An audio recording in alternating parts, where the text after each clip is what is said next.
Здравствуйте, наше с вами гадание на неделю, последняя полная неделя марта нам предстоит. Она закончится новолунием, она закончится солнечным затмением. Всю неделю активно убывает Луна, продолжается ретроградность Меркурия. И это такое время, которое вроде бы, как бы, не помогает новым делам. Обратите внимание на этот факт. Да, если у вас есть вот подобные планы. Тем не менее, откладывать жизнь никак нельзя. И мы спрашиваем карты о том, какое будет ваше физическое состояние, о том, какие эмоции вам предстоит пережить, какой полезный или не очень жизненный опыт вы приобретете на этой неделе. Про отношения с людьми поговорим. То есть я бы сказала, что схема гадания сегодня, вернее, ответы на вопросы не совсем стандартные, не совсем это те вопросы, к которым мы привыкли. То есть мы другой срез берем, карты другие, колоды, которые я не так часто использую, и такой немножко другой срез. То есть не просто вот работа, деньги, любовь, как мы обычно говорим, да, а на более глубоком уровне, на более тонкие планы исследования. Еще интересная примета времени — это, конечно же, Таро-календарь. Для тех, кто не знает, Таро-календарь — это такая полезная вещь. Таро-календарь разделяет год на декады, каждая из которых соответствует какая-то карта из колоды Таро. И каждая декада, как и карта, имеет свои ответы, свои вибрации. Посмотрите, есть соответствующий плейлист на моем канале. Но именно сейчас, вот с 20 марта до, пожалуй, до 1 даже апреля, на Таро-календаре властвует безраздельно нашими сердцами и умами вот эта двойка жезлов. Вот я ее достала сейчас из колоды. Но здесь абстрактная иллюстрация, в общем, смыслы не особо видны. А я вам скажу так, очень сложная для прочтения карта двойка жезлов, очень сложная для проживания это время по двойка жезлов. Главный принцип — это, по-моему, даже какой-то такой древнегреческий, олимпийский принцип. Главное не победа, а участие. Двойка жезлов очень много дает советов и обещаний людям. Но первый совет, самый, наверное, как бы и противоречивый, но и легко выполнимый. Постарайтесь быть как можно глубже в гуще событий, постарайтесь как можно больше вот именно участия принимать в разговорах, в делах, в планах, в общем, других людей. Потому что время под двойкой жезлов дает возможности расширять свой авторитет. Что происходит? Вот что под двойкой жезлов с каждым из нас на следующей неделе произойдет? От нас будут ждать ответа. Люди, обстоятельства задают нам вопросы, ждут ответа. И проблема в том, что мы сами делаем этот выбор, и выбор этот делать очень сложно. То есть ответить даже да или нет довольно трудно. Это время, когда не надо торопиться, ну плюс еще ретро-меркурий, который вообще очень-очень-очень не любит всех, кто торопится. И подождать с ответом, отложить, может быть, да, отложить решение какой-то проблемы, какого-то дела, вот просто отложить на, там, не знаю, бесконечный срок, нужный срок. В общем, поверьте в себя с этой картой на следующей неделе. И события таковы, что вот они как бы определяют вашу ценность. Вдруг вы замечаете, что где-то без вас не обойдутся, кто-то без вас не обойдется. Узнаете, что ваше мнение вдруг вот неожиданно становится, ну, именно доминирующим, важным, может быть, единственно важным. Даже карта описывает и предсказывает нам всем в этот период все-таки определенную борьбу, некоторое противостояние, необходимость защищать собственные границы. Как любая двойка предполагает выбор, то есть две дороги простираются впереди, и куда свернуть, как всегда, непонятно. Ну, в общем, как бы это не худшая карта, плюс это жезлы, и масть, понятное дело, карьерная, то есть на карьеру. Ну и вообще на какие-то социально значимые дела, проекты стоит обратить внимание в это время. Запомните принцип, лозунг, плакат на следующую неделю. Главное не победа, а участие. Постарайтесь быть везде, быть в разных местах одновременно. Постарайтесь, чтобы вас замечали, чтобы вас заметили, чтобы вас выслушали. Постарайтесь, чтобы как-то так повернуть ситуацию и как-то так поставить вопрос, чтобы вот все-таки по возможности было по-вашему. Для овнов, которые отмечают дни рождения сейчас, я вас поздравляю, желаю вам всего наилучшего, желаю вам еще на целый год сохранять вот этот вот негасимый оптимизм, негасимый огонь ваших сердец. Помните, что овны рождаются, приходят на планету, чтобы светить, чтобы вести, увлекать за собой другие малоподвижные знаки зодиака. И мы для вас, у нас будет вот такое вот гадание, предсказание на неделю. Что мы увидим здесь? Может быть, пусть вас не смущает, что я достаю много карт. На самом деле это будет достаточно короткое гадание, довольно емкое, тем не менее. И содержательное предупреждение, советы, сложности, предсказания, будущее и так далее. Значит, первое, вам достается карта Солнца. Вы будете хорошо себя чувствовать физически. Для многих, особенно людей не сильно молодых, это отличные новости. Прилив сил, бодрость, решение каких-то вопросов, связанных со здоровьем, успешное решение. Знаете, такое вот, наконец-то понятно, что за витамины вам пора принимать. Эмоциональное состояние ваше будет скорее, знаете, какое?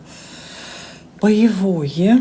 То есть вам захочется разных эмоций. Хотя и, наверное, окружающие, кто похитрее, догадаются, что за этими вашими потребностями, такими разнонаправленными, биполярными, можно сказать, в основном стоит потребность выгоды, желание выгоды и какие-то очень практически такие мотивы. Тем не менее, эмоциональная жизнь вопросов у вас не вызывает. А вот общение с другими людьми будет складываться сложно. Готовы вы к этому или нет? Опять же, мы гадаем овнов. В общем, всегда какие-то вялотекущие, перманентные конфликтные истории присутствуют. Причем это касается овнов любых, у которых Солнце в Овне, у которых там особенно Луна или Венера в Овне, Марс, тем более. У вас будут напряженные отношения с окружающими.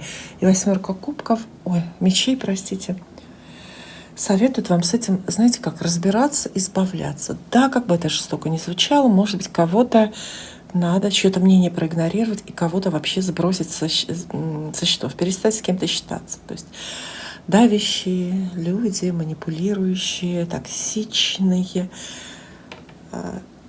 Может быть, им сейчас уже не место рядом с вами, в вашей жизни. Будете ощущать давление от других людей. Давление краткосрочное, может быть, но сильное такое, очень заметное. Что вас спасет? Знаете, вот эта 9 у нас жезлов, она советует вспомнить, какими вы были героями когда-то. Может быть, отсылка к событиям, не знаю, там 10-летней, 20-летней давности, а может быть, совсем недавним. Ваш прошлый опыт вам пригодится, опыт борьбы. Может быть, это противостояние как раз конфликтам. Может быть, это ваш опыт, когда вы выбирались из прям сложных, опасных жизненных историй. В общем, такой совет вам дают карты. Вспомните, что вы сильны, что вы на самом деле герой.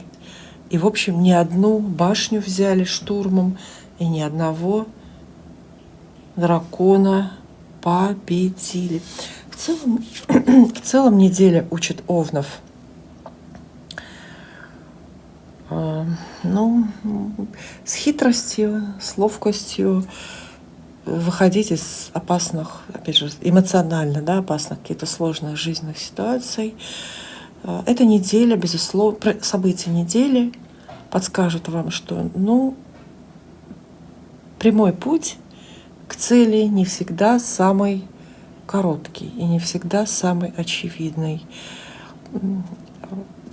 Чем более запутанная ситуация перед вами встает, тем, значит, более изощренное, более, ну вот, тактически сложное решение надо искать. Вот такой вот опыт этой недели. То есть, ну, буквально неделя учит Овнов хитрости. Может быть, даже пора уже учиться интриговать. Сложнее вам это дается, чем там вашим каким-нибудь соседям по зодиаку. Ну, рано или поздно, да, нет ничего невозможного для человека с интеллектом. А основные опасности недели у вас происходят, ну только лишь от ваших собственных побед, от того, что вы зазнаетесь и слишком высоко поднимете нос, слишком высоко поднимете голову и решите, что вам уже вот море по колено, что вы всех, кого надо, за бороду поймали. И, в общем, да, не надо хвастаться, не нужно слишком много о себе говорить, не нужно слишком много показывать, ну, счастье своего, например. То есть опасности в первую очередь от вас же самих. И еще не надо состязаться. Это время, вот видите, вас подстерегает явная опасность или явный какой-то неуспех там, где вы захотите показать превосходство свое над другими людьми, где вы захотите, ну вот именно состязаться, сравнение. Не надо себя подставлять под огонь сравнения с другими людьми. Следующее гадание для Тельца. Тельцы, страшно представить, но у вас тоже уже скоро будут дни рождения. Буквально через месяц, да, начнутся дни рождения у Тельцов. Так быстро летит время.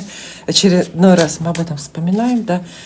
Необычная неделя и необычные карты у меня в руках, и необычный расклад. То есть он такой не, может быть, какая-то такая альтернативная новая схема для расклада идет. Не пугайтесь, много карт, но времени-то я много не займу как раз. Просто я задаю картам вполне конкретные вопросы, жду очень конкретных ответов для Тельца. Ваше физическое состояние. Это вот для тех, кто любит поговорить о здоровье или позаниматься своим здоровьем. Все прекрасно, все совершенно идеально. Физическое состояние будет, ну, знаете, может быть, не прямо вот вы не на пике физической формы, потому что это все-таки кубки. Кубки предполагают расслабленность, отсутствие каких-то рамок ограничений, отсутствие, ну, может быть, элементарной там физкультуры или отсутствие аскезы вообще любой как таковой, но тем не менее. Пока все хорошо, может быть, поэтому вы и за свой организм, и за свое тельце не беретесь. Хотя было бы хорошо взяться уже сейчас. Знаете, это кубки, да, паш кубков. То есть это время, когда вы как будто бы обещаете себе там сесть на диету, пойти в спортзал. Ну, все хорошо. По эмоциям это время просто, знаете, стабильное. Может быть, девятка пентаклей, скучноватый такой мир эмоциональный. Не ждут вас какие-то эмоциональные качели, какие-то горки, нет разброса в намерениях и каких-то ощущениях. То есть у вас будет очень стабильные переживания, привычные, скучно, можно сказать, привычные. Наверное, не находятся пока люди и ситуации, которые сильно вас удивят, но хорошие, благополучные карты, такие какие-то бескризисные. Общение с людьми. Знаете, избегайте особой алчности, избегайте особой собственной какой-то, да, ограниченности или жадности в общении с людьми. Потому что, во-первых, тоже общение очень привычное. Даже, может быть, на работе, в бизнесе, даже в личной жизни. Те же лица, в тех же декорациях. То есть вот совершенно нет свежих знакомств, и нет свежих впечатлений. Люди в основном возвращаются, и проблемы с ними связаны, и радости с ними связаны. В общем, вы в каком-то очень привычном круге. Опять же, видите, здесь пятерка пентаклей. Вот никто не удивит. А представьте, общаться с понятными, привычными и, главное, похожими на вас людьми. Но этот круг, может быть, вам очень даже необходим именно сейчас. И тем не менее, вот смотрите, жизнь Тельца выглядит немножко застойной, а тем не менее карты предлагают взяться за какое-то дело, может быть, давно отложенное, потому что судьба все-таки открывает некий портал, коридор, шанс. Смотрите, может быть, да, под этим затмением, может быть, да, под этим ретро-меркурием как раз и стоит, наконец-то, решиться и что-то совершить. Поехать, что-то, не знаю, продать, пойти учиться, пойти работать, заняться каким-то делом, бизнесом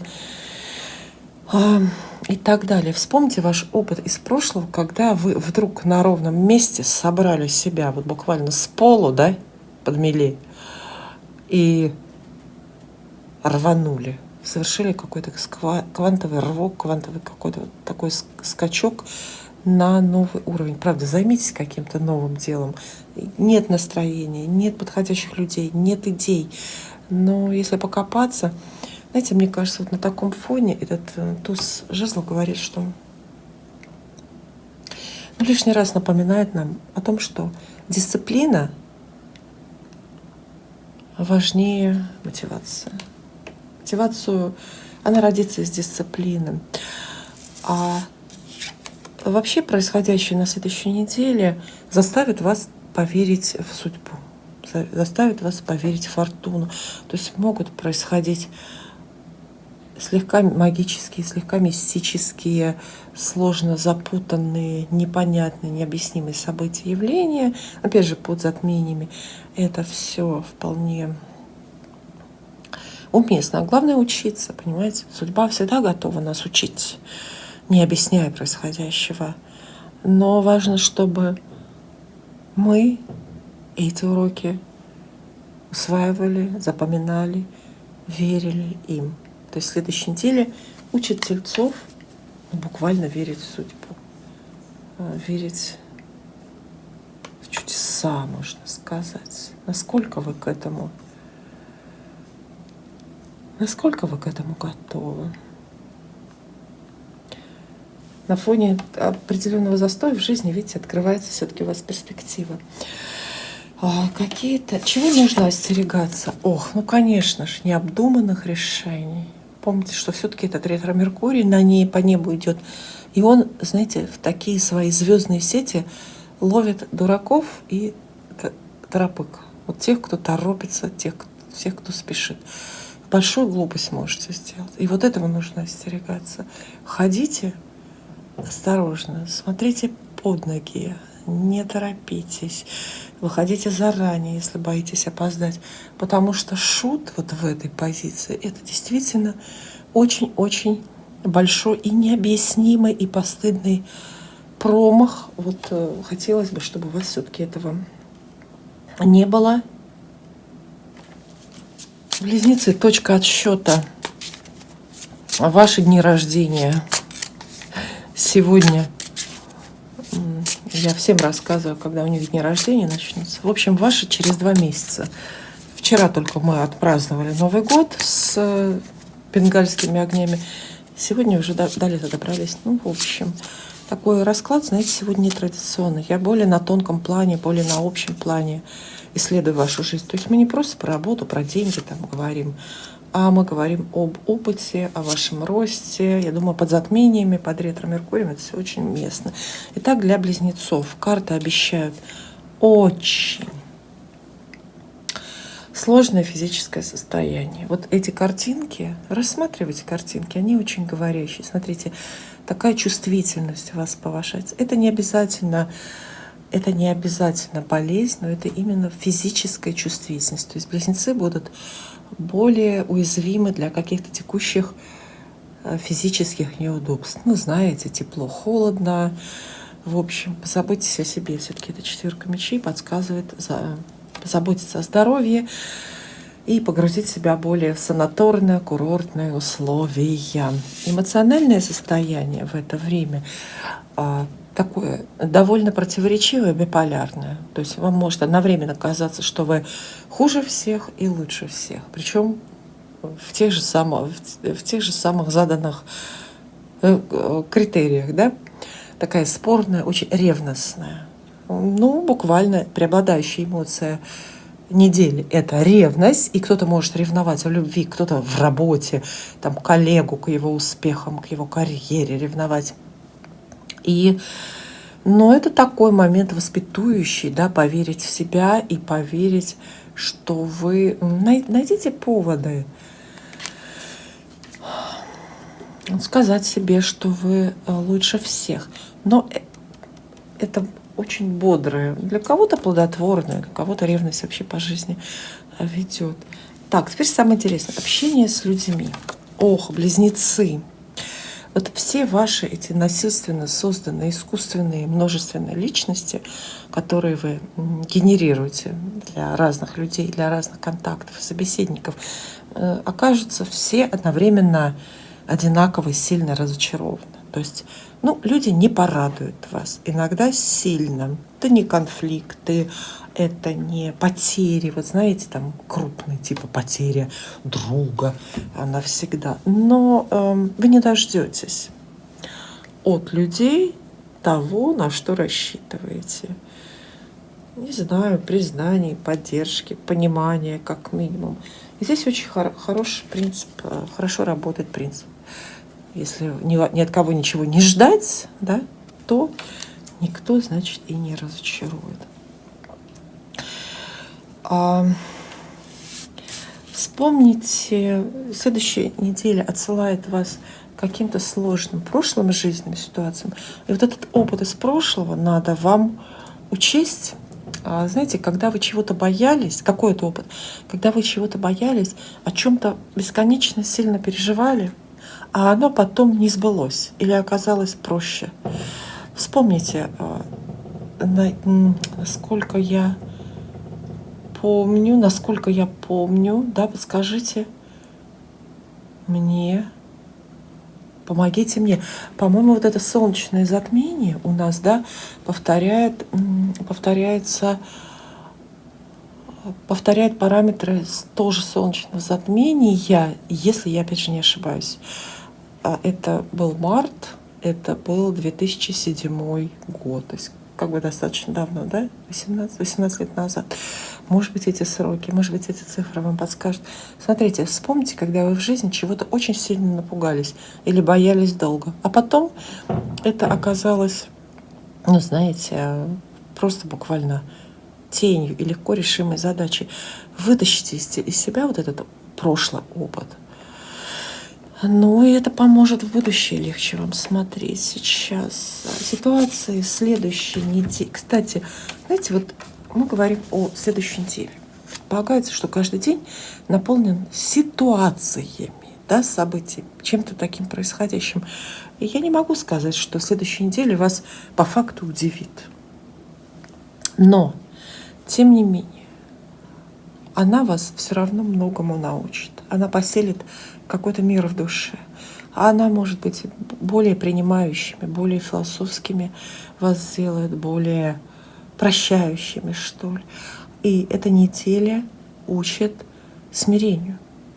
И она учит принимать мир во всем, во всей его, знаете, такой разной, но полноте. Увидеть гармонию даже в самом-самом скучном, и в общем безрадостном эпизоде. Знаете, запутанная неделя у близнецов. Запутанная, как ваш знак, собственно. Я считаю, близнецы — это вообще-то самый малоизученный, знаете, как океанские глубины. Это самый малоизученный знак зодиака. И обойденный вниманием, совершенно незаслуженно. Чего нужно остерегаться? Вам нужно остерегаться, вот сейчас, внимание, приготовьтесь, одиночество. Это не значит, что вам по факту нельзя оставаться вот одному в квартире. Это значит, что вот глубокого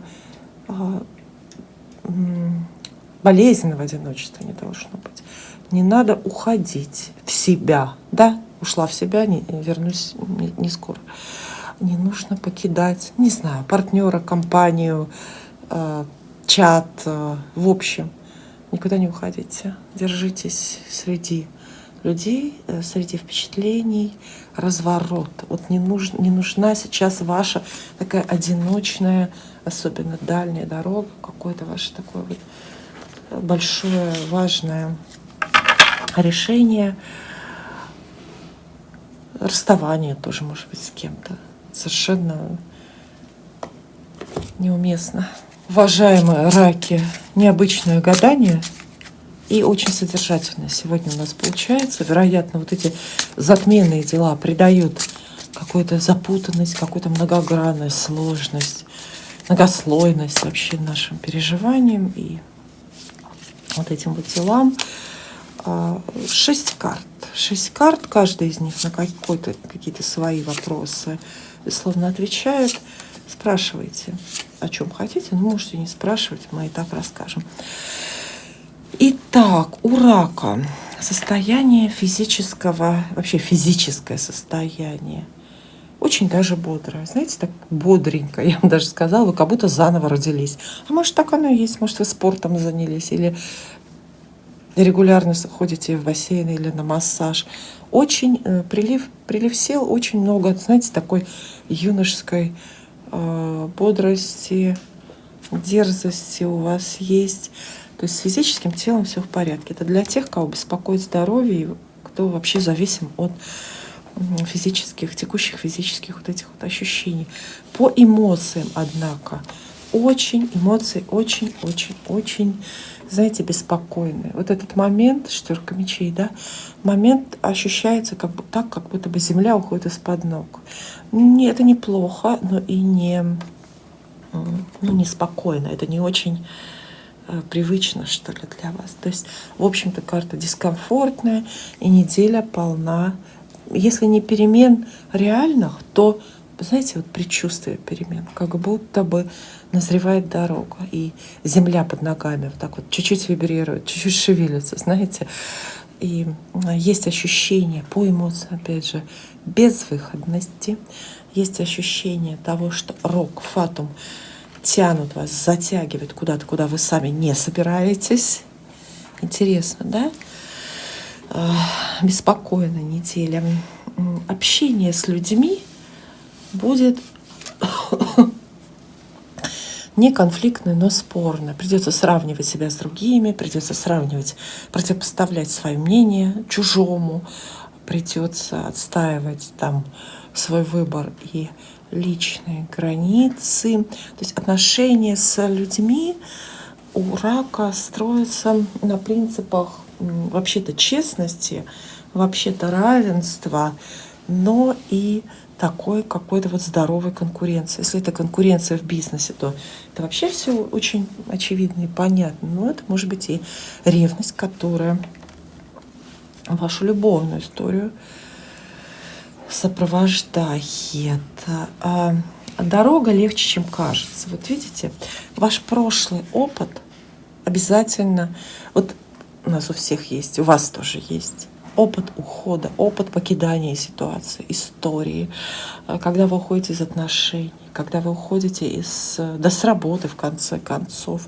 Вспомните его, поднимите из глубин собственного подсознания вот момент, знаете, пьянящей свободы, когда вы вот чувствуете, что больше никому ничего не должны. То есть у вас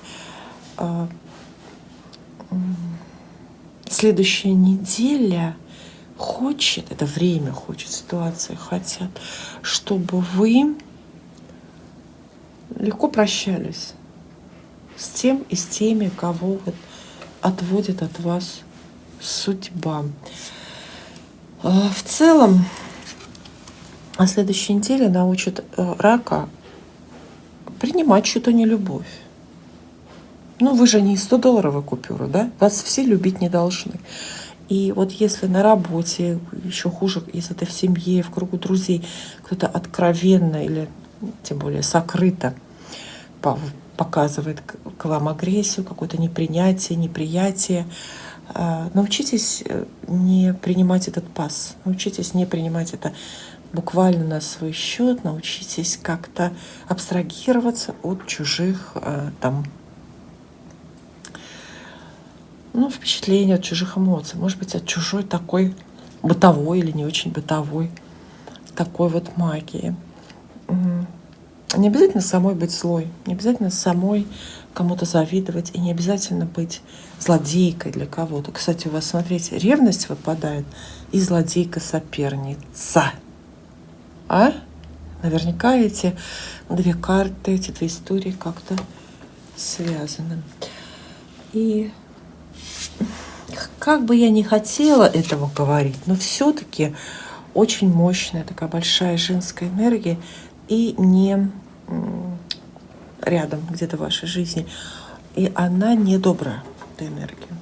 Буквально карты советуют вам остерегаться женщину, да, остерегаться женщину, или, может быть, набор женщин. Такой маленький, но почему-то недоброжелательный. Женский коллектив.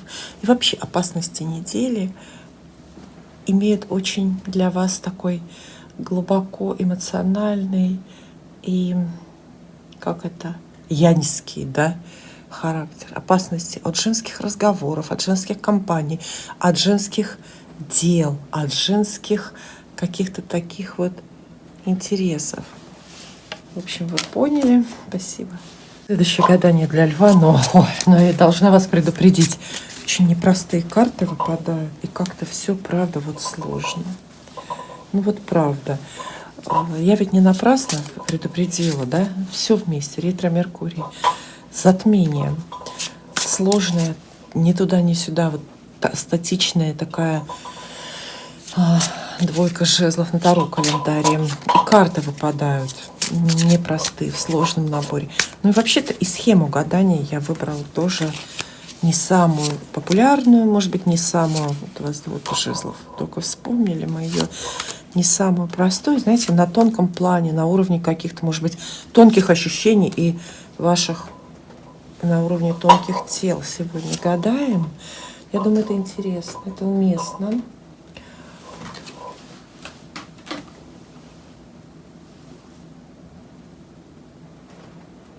Да, интересно, уместно. Итак, для Льва. Вот этот самый выбор под двойкой жезлов такой актуальный, такой, может быть, не обычный сейчас, будет связан для вас очень реальными делами, даже скорее с вашим физическим телом. Выбор. Вы будете хорошо себя чувствовать физически, но пришло время что-то решать. Знаете, в связи с здоровьем что-то решать, в связи с, опять же, вообще состоянием вашим, состоянием тела. Двойка жезлов. Но вы полны сил. Эмоциональная история недели беспокойная, крупное беспокойство вас ждет. Львы не самые беспокойные персоны в зодиаке, но все-таки возможны жизненные истории, которые и вас могут сильно-сильно разволновать. Вот карта колесницы или повозка говорит, что вам предстоит очень сильно волноваться. Это может быть волнение, в общем-то, и неоправданное какое-то на ровном месте. Это может быть, дальше карту увидим, там что произойдет. В общем, очень такие эмоциональные, ну, качели, можно сказать. Судьба закрутит вас в вихре сильных эмоций. Может быть, это не пугающе, может быть, вы этого и ждали. Общение с людьми исключительно плодотворно. Может быть, поэтому вы и будете так счастливы. Знаете, это от радости в забор дыхание сперло. То есть такое большие амбиции эта неделя разбудит вас. Именно я бы использовала здесь это слово. Большие амбиции, потому что вы как будто бы находите слабое место у противника, слабое место в ситуации, в чьей-то жизненной, знаете, стратегии. Легче обычно будет управлять мнением чужим, может быть, коллективным даже. Легче обычно вам будет влиять, наслаждаться этим влиянием. Вы будете особенно убедительны, и какие-то очень лидерские позиции ваши просматриваются. То есть общение с людьми. Но это карта сила, да, общение не будет простым, оно все равно наполнено каким-то взаимным напряжением и, может быть, даже манипуляциями. А тем не менее, победа в неочевидных противостояниях и спорах все-таки на вашей стороне. Вспомните жизненный опыт ваш, насколько давний, это тоже все очень индивидуально. Жизненный опыт, связанный с переменами. Когда вам доводилось все бросать в своей жизни и перемещаться, и выбирать что-то новое, альтернативное, что-то очень другое, знаете, вот с нуля, например, когда вам приходилось уехать. У нас повторяются тенденции, да, по тенденциям затмение это нынешнее, 29 марта оно повторяет затмение тоже мартовское 2007 года, это 18 лет назад было. Вот за этот период, или может быть прямо вот тогда, были ли у вас какие-то радикальные развороты, радикальные перемены в жизни? То есть опыт начала с нуля вам пригодится. Вспомните, да? Вспомните, что вы за последние 18 лет начинали с нуля. То есть вы здесь прокладываете новый, совершенно новый жизненный маршрут. И, может быть, не только для себя, но и для необходимых, для близких людей. В целом, следующая неделя научит вас быть практичными. Следующая неделя научит вас все-таки планировать, при том, что неделя архибеспокойная, много разговоров, переговоров, много людей вокруг, дороги просматриваются даже. И тем не менее, держитесь какой-то статичной картинки. Вот это вот совет для вас. То есть урок ваш должен быть такой: дисциплина, планирование, постоянство. Это то, на чем держатся наши характеры и на чем, в общем-то, мир стоит как на трех китах. Ищите выгоду, учитесь искать, оценивать возможные прибыли в любой ситуации. Даже когда кружится голова, даже когда кажется, что, в общем, не до денег. Тем не менее, до денег должно быть всегда. И вот знаете, у нас аж 3 карты ли вам достаются про дороги, про какие-то большие серьезные перемены. С одной стороны, эти дороги, перемены неизбежны. С другой стороны, от них же, от этих дорог, исходит такая существенная опасность для вас. Куда стоит отправляться? В дорогу. Чего стоит бояться, остерегаться? Опять же, дороги. Но я думаю, здесь разница только лишь в направлении. Не бросайте, не отпускайте поводья собственной судьбы, не полагайтесь слишком уж на случай и на судьбу. И следующая неделя порадует вас. Гадание для Девы. Не такое большое, как может показаться. очень необычную схему я использую на более тонком плане. Мы вашу жизнь исследуем и описываем. Я считаю это уместно, потому что мы необычное время проживаем. Такие сложные транзиты на небе.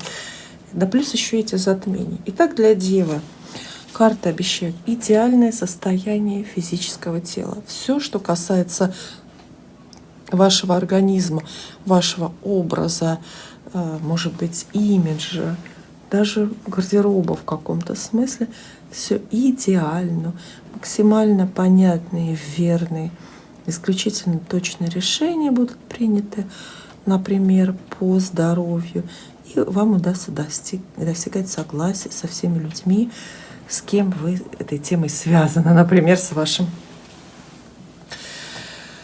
стилистом.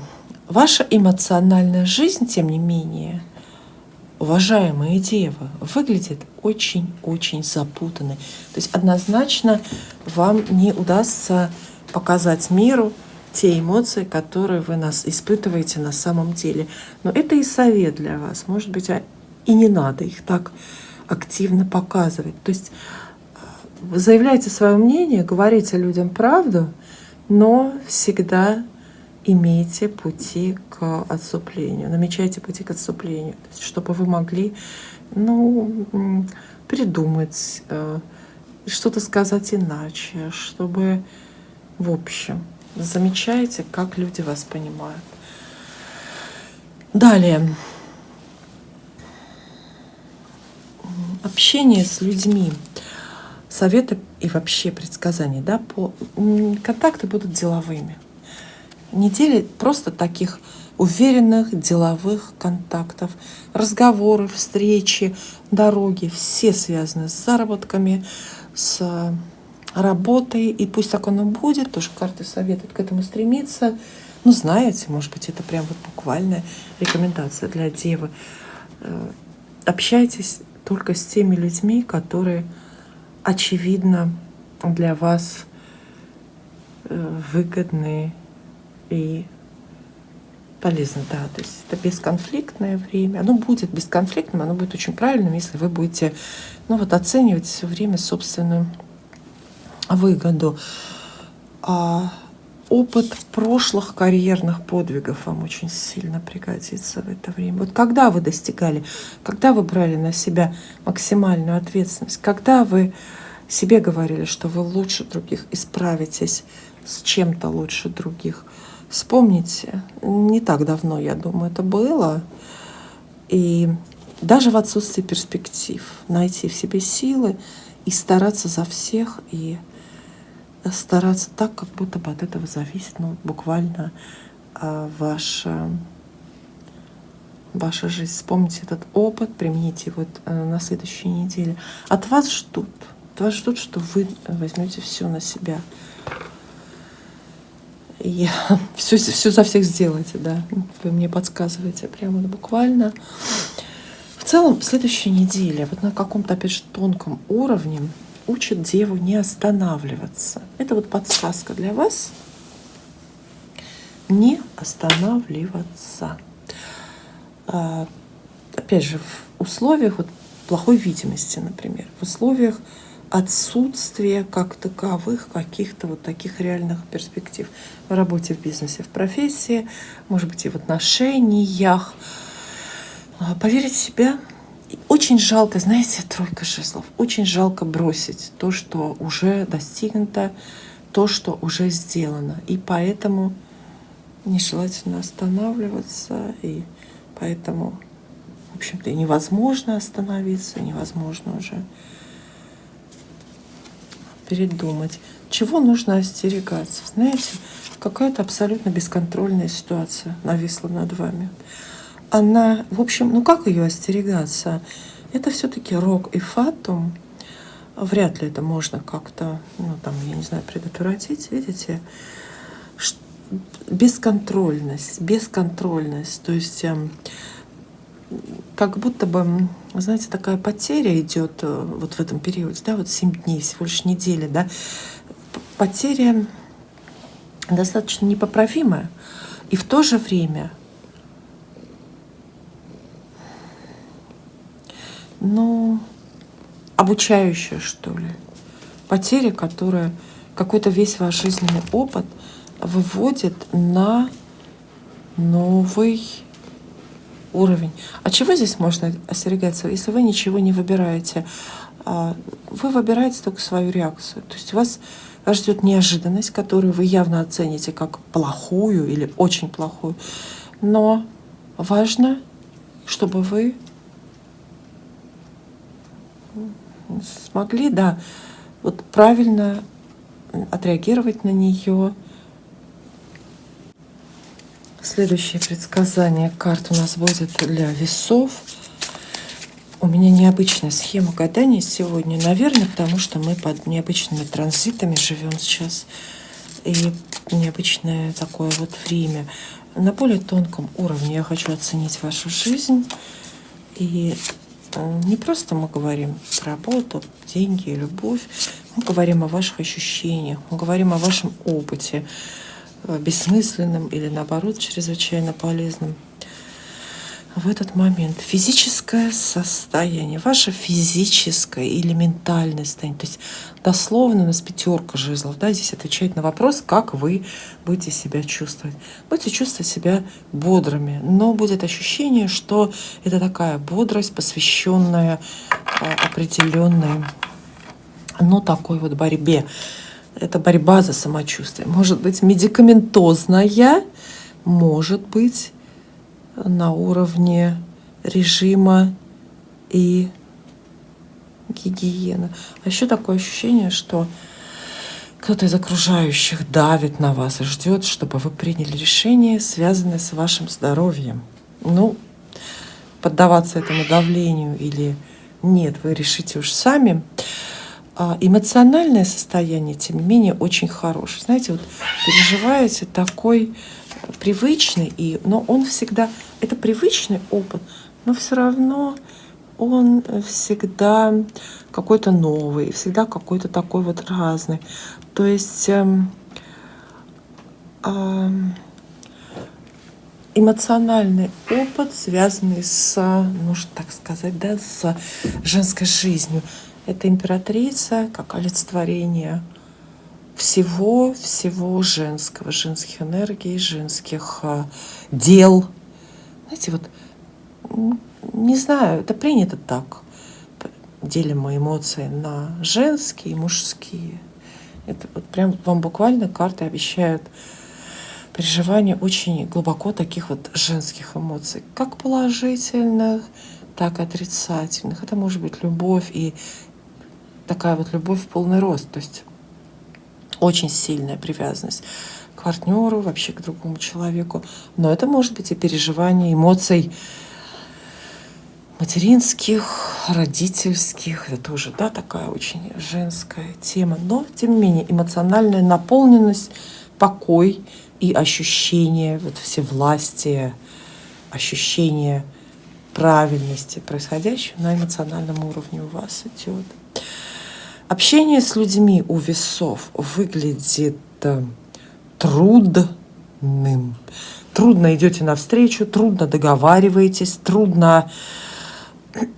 Знаете, как вот общение, как такой непрерывный бой, где усилия заложены заранее и очевидны, а исход этой схватки неизвестен. То есть для общения плодотворного, чтобы что-то вынести из этого и что-то получить, надо пройти такой вот тяжкий путь. Да, 9 жезлов говорит, нет смысла общаться сейчас с людьми, которые заведомо вам приятны и заведомо согласны с вами.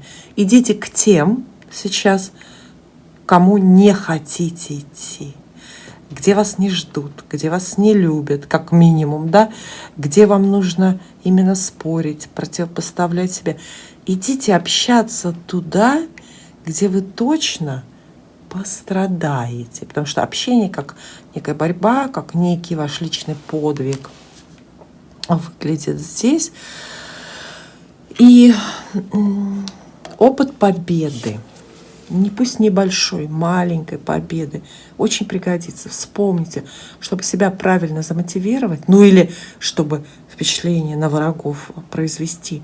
Вспомните опыт самой легкой вашей победы, самой, знаете, такой радостной, после которой вы с хохотом открывали шампанское и просто смеялись судьбе, неприятностям в лицо. Видите?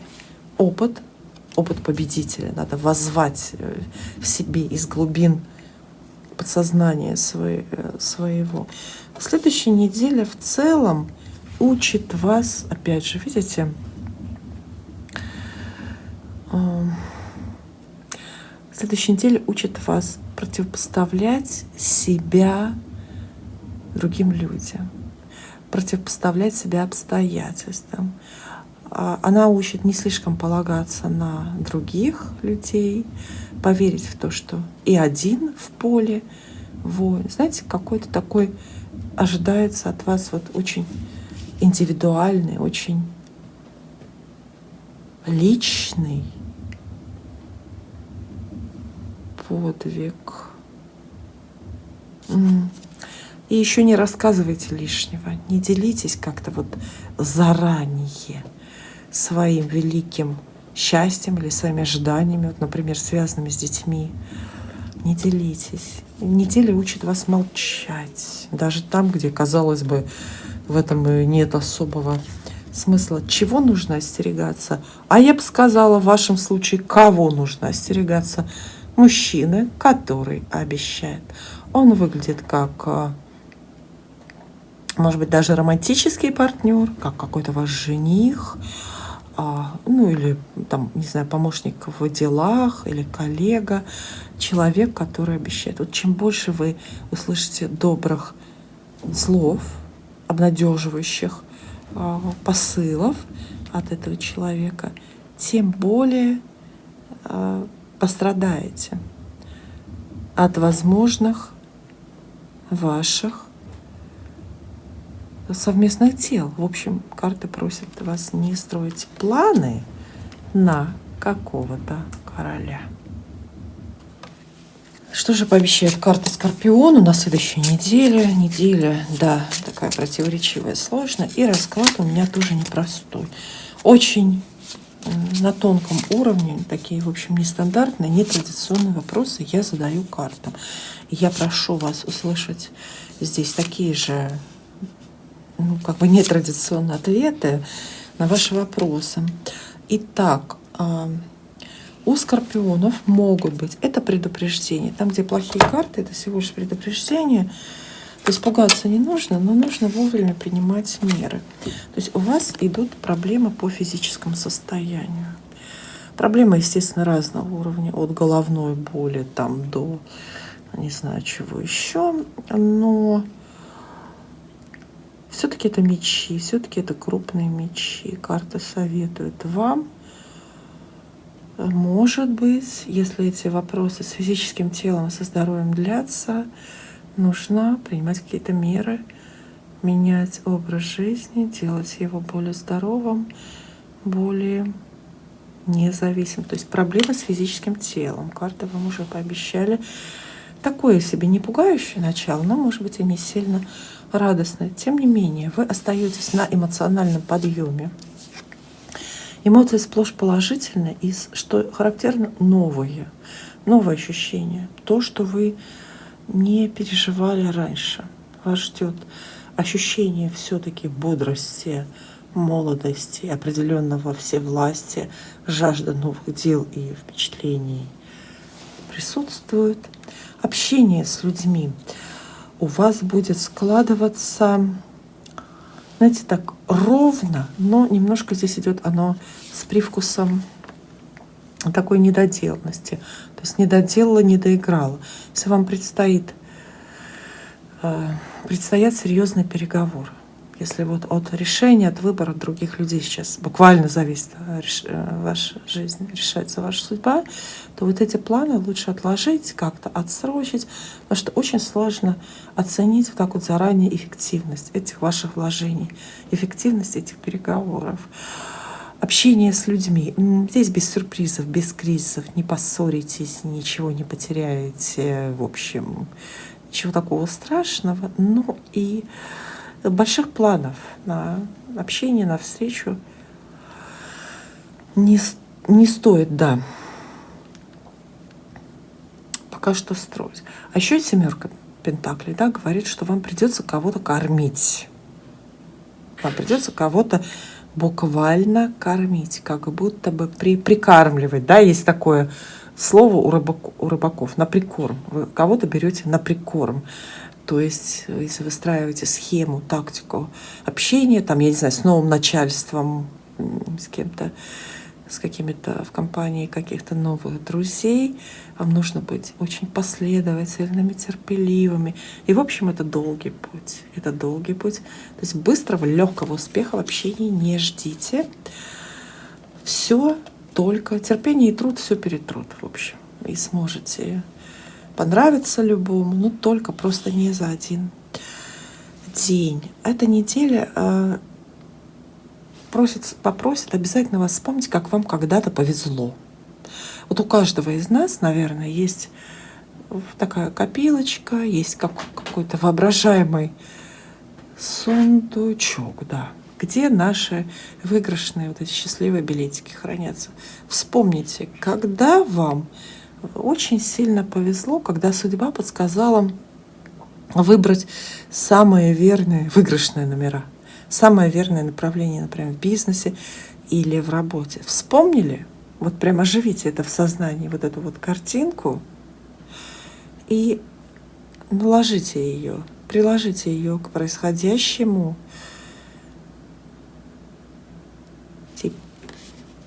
Теперь, вот она, двойка жезлов, это та карта, которая на Таро календаре правит миром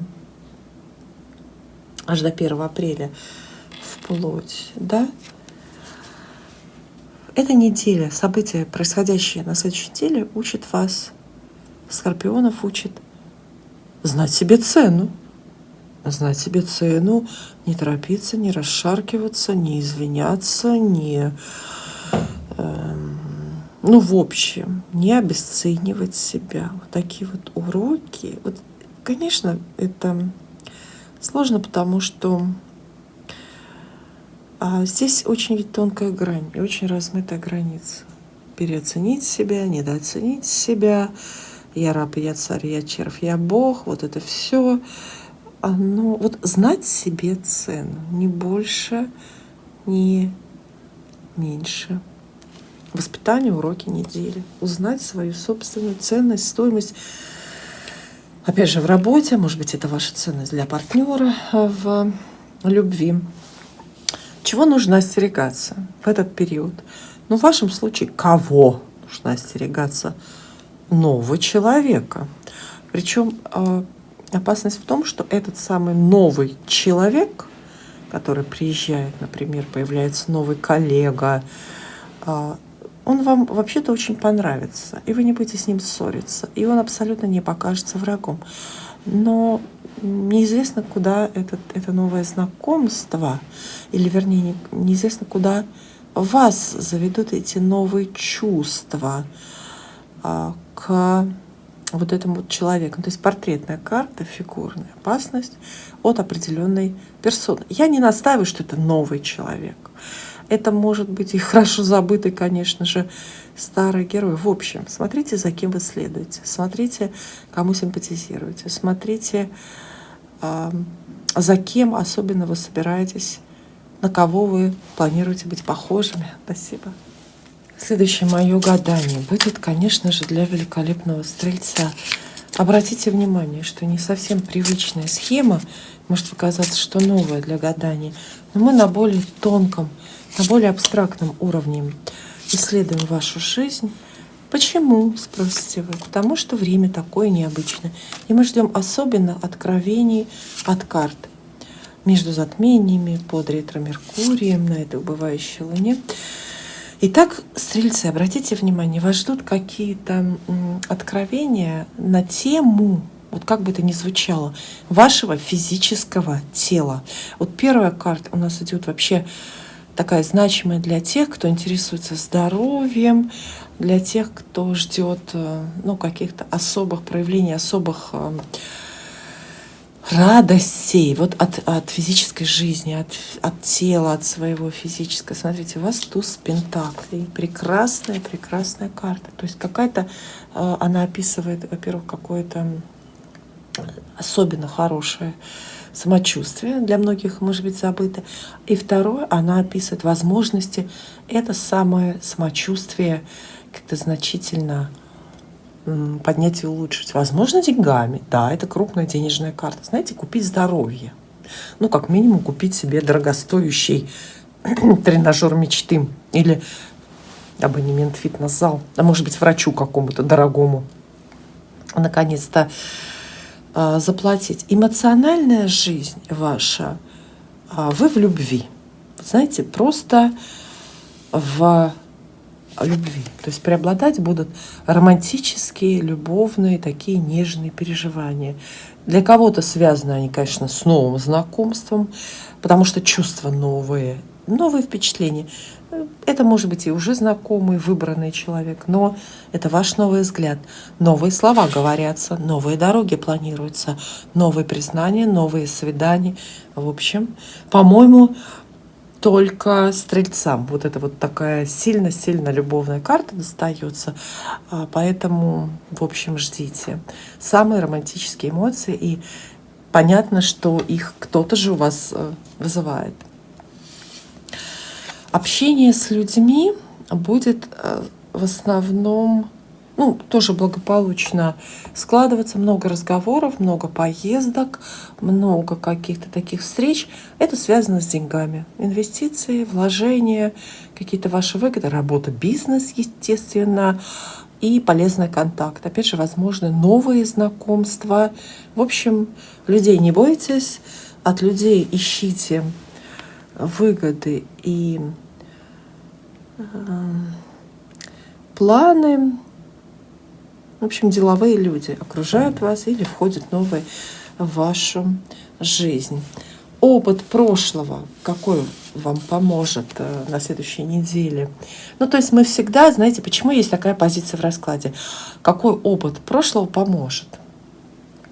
Дело в том, что мы все очень шаблонно действуем.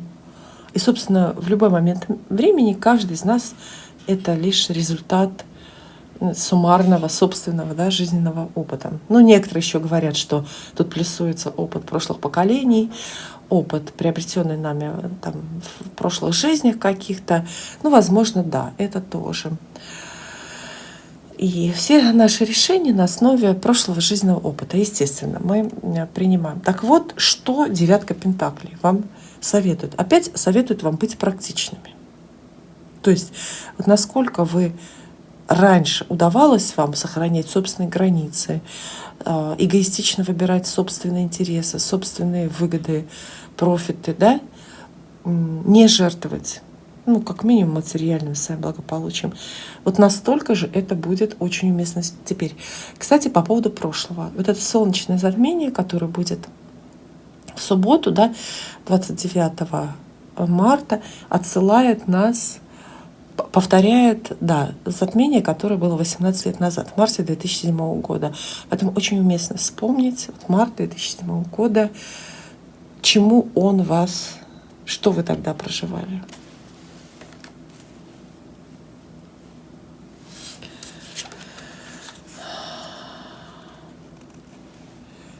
Полный рост, рок, фатум, судьба встают перед вами. То есть события недели, впечатления недели учат вас. Во-первых, они вас впечатлят. Во-вторых, научат вас верить в судьбу, доверяться судьбе, удивляться, может быть, наивно открытыми, по-юношески открытыми, наивными глазами на все происходящее смотреть. То есть неделя, безусловно, открывает для вас новые перспективы, в том числе, кстати, в любви, потому что здесь очень значимая позиция, очень значимая карта. И, конечно же, есть опасности. Опасности от глупости. Нельзя торопиться. Мы под ретро-меркурием живем, помните, да? Каждый шаг особенно нужно проверять. Особенно нужно смотреть под ноги и никогда, никогда, никогда не торопиться. Сейчас даже показано, как бы, может быть, искусственно даже затягивать время. Например, затягивать с ответом, когда от вас его ждут или даже торопят. В общем, карта предупреждает, что стрельцы на пороге большой-большой и, в общем, необратимой такой вот глупости. Помните, что чтобы сделать глупость и испортить жизнь себе, не обязательно прямо вот, ну, перевернуть мир, да? Иногда достаточно одного неаккуратно сказанного слова, и вы уже проложили себе маршрут в неизвестность, бесславие и так далее. Спасибо. Для Козерога гадание из 6 карт. 6 карт перед вами, каждая из которых на какой-то вполне конкретный, но в общем-то и абстрактный вопрос отвечает. То есть не по необычной схеме сегодня гадаем.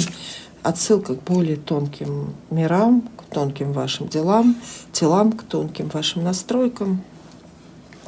Итак, сразу предупреждение, Козероги. У вас проблемы с самочувствием могут быть. Ощущение физического тела чуть больше, чуть меньше, но, в общем, займитесь здоровьем. Далее.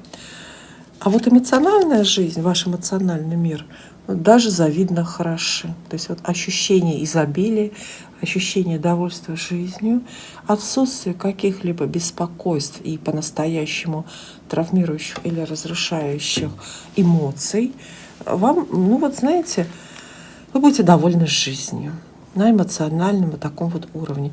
Насколько это оправдано? Я думаю, что это всегда оправдано вообще-то. Но у вас, наверное, добавятся какие-то дополнительные поводы, которых нет у других. Может быть, вы будете планировать с любимым человеком совместное путешествие или совместную будущую жизнь, покупку совместного дома. В общем, очень много вот для вот этих хороших десяток очень подходящее слово «совместно» и «совместные».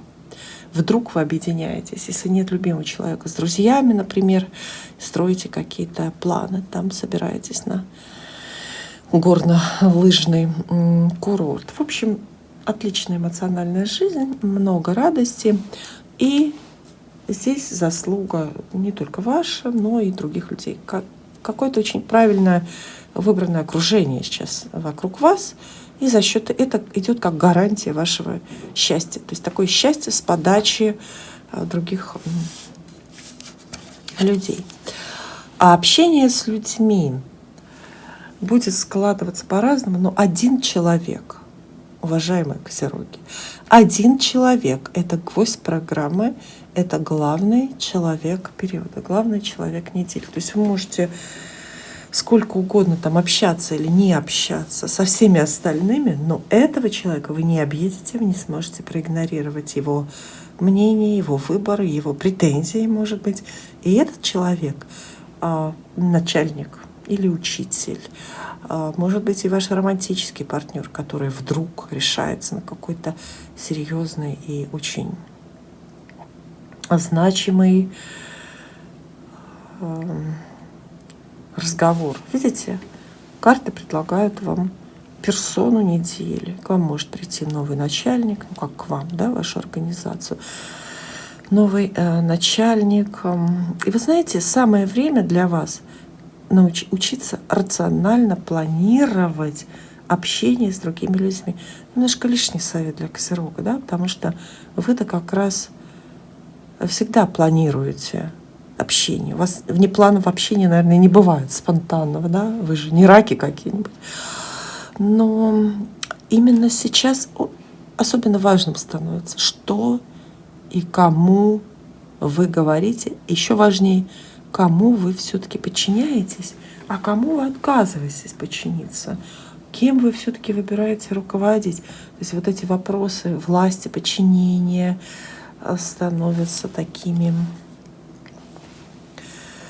актуальными.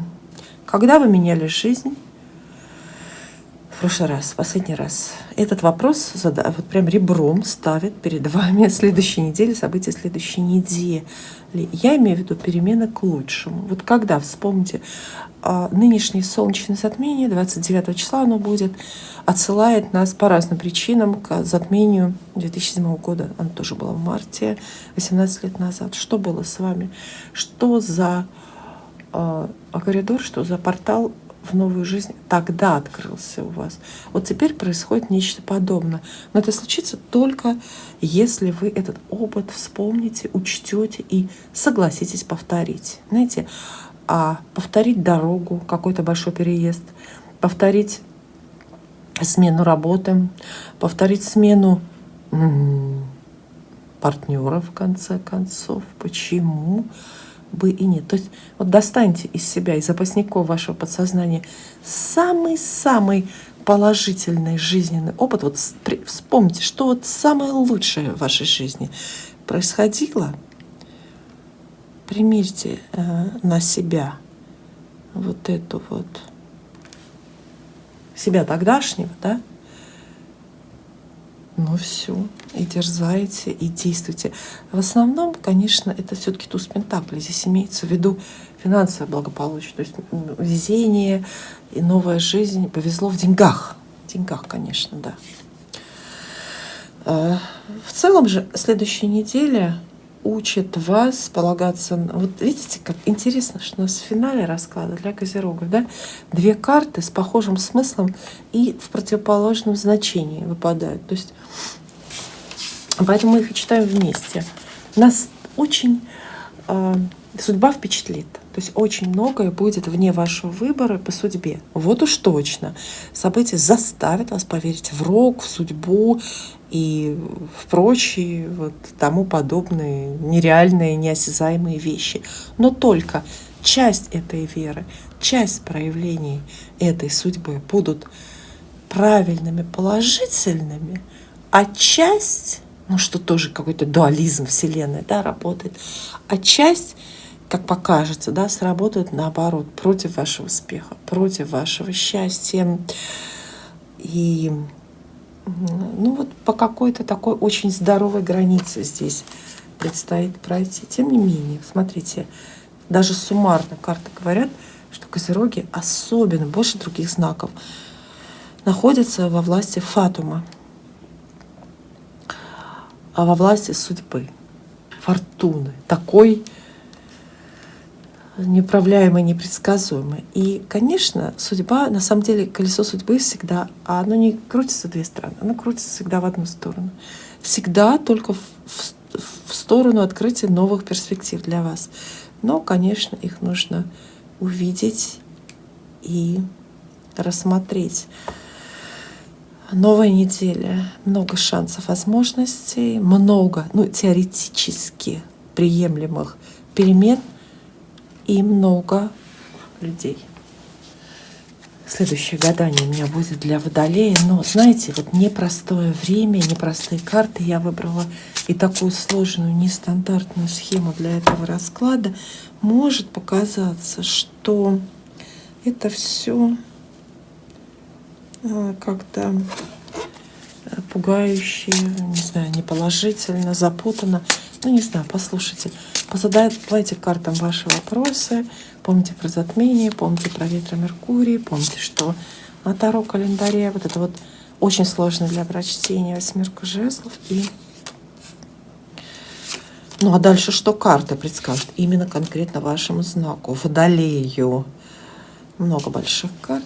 Итак, у вас мы начинаем с физического тела. У вас открываются возможности, собственно, и вы принимаете решение в пользу, именно в пользу, но не против вашего физического тела, физического самочувствия. Шанс редкий, может быть, уникальный, как-то поправить свое здоровье. За счет чего-то. Это информация, это ваше решение, которое вы принимаете именно в пользу своего здоровья. Возможно, это самое здоровье и хорошее самочувствие вам даже кто-то наколдует. Ну, знаете, бывают такие массажисты, мануальные терапевты, врачи разной специализации, у которых буквально какое-то в руках есть волшебство. эмоциональная жизнь ваша, вот как бы это ни звучало, у Водолей, будет, во-первых, она будет богатая, она изобильная, то есть много разных положительных эмоций. Мы элементарно делим эмоции на положительные и отрицательные. Вот у вас неделя полна положительных эмоций, и в основном связанных именно с выгодами, с выгодоприобретательством, эмоции от хороших, надежных, верных товарищей, положительные эмоции от того, что удается заработать или не потратить лишнего. То есть у вас остается в руках, оседают в руках некие материальные ценности или некие денежные знаки. Соответственно, это помогает формировать более независимый образ жизни. Это помогает расставаться, ну, знаете, с прошлыми страхами и жизнь свою более благосклонно принимать. В общем, это крупные пентакли. Хотите положительных эмоций, думайте про деньги, зарабатывайте деньги. Не знаю, зарабатывайте, экономьте, заводите полезные контакты. В общем, кладезь положительных эмоций для вас в деньгах. Именно сейчас. Далее, общение с людьми. Ну, в целом, очень положительно, опять же, тоже связано в основном с деньгами. То есть, что вы будете обсуждать с людьми? Деньги. Сколько стоит и так далее. Легко, оптимистично, выгодно, по-разному. Где-то с кем-то удается договориться. Знаете, вот двойка пентаклей. В контексте общения это как будто вы пришли на базар, да, идете по базарному ряду, где продают вот эту вашу черешню. И вот вам удалось с одним продавцом договориться, а с другим не удалось, а следующим опять удалось, а со следующим опять не удалось. И так, в общем, до бесконечности. Ну, такая легкость в общении, веселость какая-то в общении будет. То есть люди вас не разочаруют и не оберут, так скажем. А вот опыт прошлого все-таки настигает вас довольно драматический. Водолеи. Что из прошлого, ну, такого давнего или нет, ну, который вы помните, что кажется вам самым-самым необычным, например. Это была ситуация, которую вы не могли предотвратить, которую вы не выбирали, на которую вы не могли влиять. Вспоминается что-то такое? Вот следующая неделя вернет вас к похожим, к подобным ситуациям. Это может потеря работы быть, это может быть какой-то естественный, но внезапный переезд или конец любви, провал там брака, например. Потому что все-таки, знаете, мы в любой момент времени, каждый из нас всего лишь есть совокупность нашего прошлого опыта. Следующая неделя заставит вас вот как-то обратиться к пережитому и не к самым лучшим моментам. Обратиться памятью к тому, что вы до сих пор считаете потерей, хотя могло пройти довольно много времени. События следующей недели учат вас быть самостоятельностью, учат самостоятельности. Как минимум в принятии решений. Это не обязательно одиночное плавание, там, в одиночку пересечь на парусной лодке, да, Атлантический океан. Это не обязательно прямо вот индивидуальный бизнес, отказ от общения. Как минимум это событие недели учит вас автономно принимать решения. Хотя, мне кажется, водолеи, в общем-то, очень-очень автономные всегда, да, вы же, не весы какие-нибудь. И чего нужно остерегаться? Перемен. Большие перемены в жизни. Остерегаться. Но знаете, это карта колесница или повозка. Она описывает, в общем, необратимые, неотвратимые, какие-то очень серьезные, фатальные вещи, под которые вы соломку и так не подстелите. Вы можете влиять только на свои отношения, на то, как вы эти перемены можете принять. Вот видите, неделя с переменами. Отчасти нечто подобное. Вы переживали Может быть, в этой жизни, а может быть, в прошлой. Но слегка подзабыли. Я думаю, для водолеев напрашивается даже какой-то очень-очень значимый совет. Вот судьба, по большей части, наша, она бесконтрольная. Как успех, так и неуспех мы не выбираем. Тут кому как повезет. Но надо все-таки пытаться, стараться вот эти поводья, вот эти вожжи судьбы как-то хотя бы пытаться, да, это невозможно, но пытаться ловить, удерживать как-то в своих руках. Нужен контроль. Все, что я могу сказать, нужен контроль. И на неделю для рыб. Обратите внимание, что у нас такая довольно необычная сегодня схема расклада. О каких-то абстрактных, может быть, тонкоплановых, сложных вещах я говорю, но иногда нужно обращаться к опыту прошлого, иногда нужно смотреть вот как бы немножко сверху на ситуации и на свое участие в них. И сейчас самое подходящее время, потому что между затмений, потому что ретро-меркурий, потому что многое сейчас повторяется. И события, и переживания, даже многолетней давности. Смотрите, вам карты выпадают, которых я сегодня еще не видела. Вот прям буквально другим знаком не выпадали вообще эти карты, представляете? Не было. Они как будто бы прятались в колоде, только лишь для рыб. Прекрасная у меня для вас новость. Вы будете себя физически очень хорошо чувствовать. То есть сегодня, вот как бы нарушая все традиции, я говорю о здоровье, о физическом самочувствии. Прилив сил, прилив энергии и конец сомнений идет у вас. Конец сомнений ваших, конец каких-то подозрений по здоровью, например. То есть проясняется ситуация, связанная со здоровьем. Далее. За эмоциями вы следите. Удастся эмоции контролировать. И это прекрасно. Судьбу, мир, тем более судьбу мира, да, мы не можем контролировать и других людей, и их выбор, но мы можем очень-очень контролировать свои эмоции. То есть у вас эмоции предсказуемы, предсказаны. Сейчас, когда вы смотрите гадание, уже в начале недели, вы можете наперед рассчитать, что вы будете чувствовать, как вы предстоящие эти 7 дней переживете. Скучновато, да. Эмоции вас ждут, в общем, рутинные, такие повторяющиеся, которые, может быть, изо дня в день, из недели в неделю, из месяца в месяц повторяются. Но вполне себе это все можно